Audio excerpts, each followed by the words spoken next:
Съемочная группа телевизионной картины трудилась над своим детищем буквально до дня премьеры. Необходимо было не только снять фильм, смонтировать, подобрать звукоряд, но и передать атмосферу задумки автора пьесы «Свадьба», которую так точно еще в 1953-м сумели описать на Мосфильме. Не меньшая по масштабам задача стояла перед артистами театра драмы имени Виктора Савина. Именно они исполняли и главные, и второстепенные роли. Хотя второстепенных, наверное, и не было. По словам режиссера сериала Марины Кучеткомовой, важен был каждый жест, каждая фраза героев, их настрой и характеры. Ведь так или иначе, примером была абсолютная киноклассика «Свадьба с приданым», и равнять новейший труд пришлось с ней.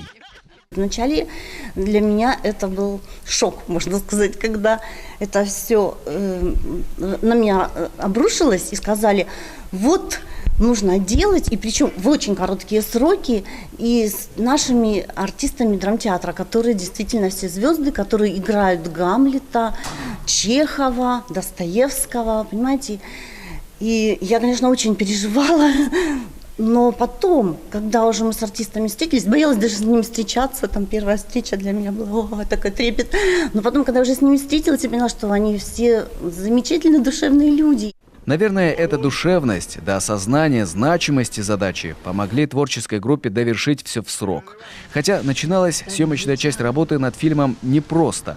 Актеров приходилось вылавливать между репетицией, спектаклей и гастролей, которые выпадали им по месту основной работы в театре. В любом деле я себе ставлю планку нижнюю и верхнюю, то есть минимум и максимум. Но постараясь быть скромным, мы где-то посередке оказались. Приходилось все делать очень быстро. Кроме того, артисты драмтеатра, они заняты своей работой, они выезжали на гастроли в это время тоже. Нам приходилось ждать. Погода уходит, натура уходит. Не просто было и телеоператорам. В деталях, освоившим свое ремесло в подготовке информационных программ, на этот раз им пришлось познавать секреты кинематографа. Обстановка была очень дружелюбная. Актеров мы многих знаем, с ними пересекались по разным проектам. Подготовить к показу такой непростой телевизионный труд телеканалу позволили грант администрации главы Коми и талант драматурга Вячеслава Кушнира. Именно он написал эту пьесу, а в эти дни еще рецензировал телевизионную версию своего произведения. Классно получилось, вообще много чего, то есть, вообще здорово вышло. Я понимал, что это будет талантливо.